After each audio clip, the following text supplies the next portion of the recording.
Bonjour à tous ceux qui m'écoutent et qui parfois attendent mes petites vidéos avec impatience. Je vous remercie d'avance de votre écoute. En ces temps difficiles de confinement et de restrictions, en ces temps où les problèmes financiers se trouvent exacerbés, et surtout, hélas, en ces temps où la plupart d'entre vous voient disparaître des êtres chers, je vais quand même vous parler de la gratitude. Donc ceci est ma vidéo numéro 30, intitulée La gratitude. Alors rappelez-vous ma vidéo sur le sourire, qui affirmait qu'un état d'esprit positif amenait dans notre vie des événements positifs. Eh bien, cette vidéo poursuit les mêmes arguments. Si nous voulons déclencher dans notre vie de bonnes choses, il nous faut alors non pas seulement émettre des pensées positives, mais manifester un état d'esprit, un état d'être, un état de confiance absolue envers un avenir meilleur. Quelque part, il s'agit d'avoir la foi. Mais la foi, l'assurance que vous êtes destiné à recevoir le meilleur pour votre être profond, le meilleur pour votre âme. Alors par rapport à une attente précise, qu'elle soit d'ordre professionnel, d'ordre familial ou d'ordre sentimental, la gratitude consiste à remercier avant d'avoir reçu ce cadeau. Alors, il ne s'agit pas de remercier une fois que vous avez reçu ce cadeau. Tout le monde sait faire, enfin, tout le monde devrait savoir faire. Non, il s'agit de toute autre chose. Il s'agit de remercier avant d'avoir reçu. Je rappelle que les états d'être négatifs attirent le négatif, tandis que les états d'être positifs attirent le positif. Alors, que voulez-vous pour vous? Les pensées sont créatrices. Même en ce bas monde, seulement il y a un décalage dans le temps. Elles ne se concrétisent pas immédiatement pour le commun des mortels, et heureusement en ce qui concerne les pensées négatives, car il suffirait de penser du mal du voisin pour qu'il lui arrive malheur. Non, les pensées positives ont besoin de temps. Elles ont besoin de prendre le temps donc de monter vers le ciel pour ensuite redescendre dans la matière. Mais l'idée a été lancée et un jour elle se concrétisera. Soyez-en sûrs, ayez la foi, réaffirmez-la chaque jour, soyez sûrs et confiants dans l'univers. Ne désespérez pas, car alors vous sombrez dans le gouffre de non-lumière. Si vous restez polarisé sur vos peines, vos souffrances, vos déceptions, elles risquent de vous submerger et votre mental va tourner en rond et se cristalliser sur des idées fixes et des idées de malheur. Non, notre attitude doit être ferme et inébranlable. Alors, première petite phrase, remercier toujours par avance fait venir de multiples bénéfices pour vivre heureux et dans la joie. N'est-ce pas ce que chacun désire? Un autre texte, remerciez par avance de tous les bienfaits à venir. Choisissez le meilleur qui emplit votre âme de sainteté. Remerciez pour tout ce qui se présente, leçon ou bienfait. La grâce du Père irradie sur toute la terre, il couvre la terre de ses bienfaits. N'ayez aucune amertume ou tristesse.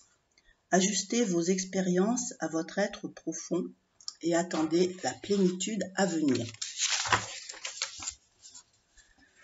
Alors l'abondance et la plénitude, c'est ce que notre être attend pour être heureux. Mais ce n'est pas l'abondance des biens matériels, ce n'est pas avoir plus de biens, plus de richesses, plus d'argent.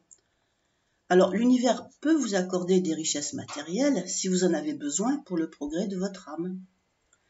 Alors le bonheur véritable, à mon avis, alors ça n'engage que moi, se situe dans deux domaines. Le premier domaine, c'est l'apaisement, c'est l'accomplissement de soi. Et le deuxième domaine, c'est l'apaisement des relations humaines. Premier domaine, l'accomplissement de soi. Cela veut dire la connaissance de soi, la connaissance du sens de la vie, la mise en route vers des objectifs ciblés. Pour être heureux, il faut être en harmonie avec soi. C'est pour cette raison que beaucoup d'enseignants, de thérapeutes insistent sur le bien-être et sur l'amour de soi. En fait, on n'a jamais fini de comprendre qui on est. Qu'est-ce que la vie? Que devient-on? Où va-t-on? Que faire? Que dire? Que penser? Comprendre sa place dans l'univers? Quel est notre but? Qu'est-ce qu'on fait sur Terre? À quoi ça sert d'être là? Toutes ces questions doivent trouver des réponses pour soi. Et donc là, il vous faut utiliser votre mental. Pour une fois, il va vous servir. Utilisez ses facultés d'analyse, de raisonnement et de discernement. Mais le deuxième sujet qui est très important, c'est l'apaisement des relations humaines. En fait, la Terre est un terrain d'exercice pour les relations humaines. Comme je le dis souvent, bonjour les relations. Premier texte, exercez-vous à maintenir de bonnes relations avec les gens. Vous serez pesé à la mesure de celles-ci. C'est l'enjeu de la Terre. Maintenir et créer de bonnes relations entre les êtres. Alors, la plus grande difficulté des relations humaines, entre autres, c'est l'acceptation des différences.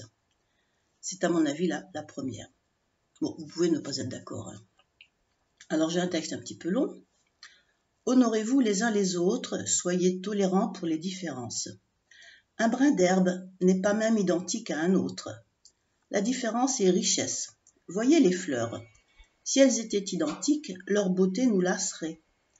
Aimez chacun pour ce qu'il est, pour ses rêves, ses aspirations, ses craintes aussi. Admirez sans réserve le spectacle du monde que le Père a voulu pour vous.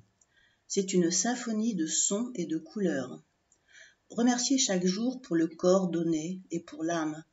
Tournez-vous vers le bien et la joie. Jamais vous ne regretterez. Regrette-t-on d'aller bien? En accord avec soi? Non. Visionnez et imaginez ce que sera votre futur et faites-le advenir par la gratitude et l'élan du cœur. Alors ces textes, c'est pas moi qui parle, ce sont mes guides. Un autre texte. Remerciez la nature et les êtres invisibles qui rendent parfait l'œuvre divine. Sans cesse se multiplient les grâces venues d'en haut et qui s'inscrivent au cœur. Remerciez, louez, soyez dans la gratitude de chaque instant. Remerciez toujours la vie.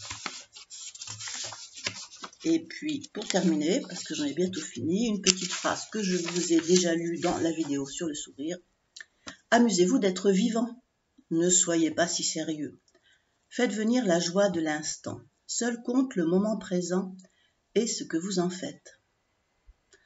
Soyez bénis et pensez à remercier toujours par avance. Au revoir et à une prochaine fois.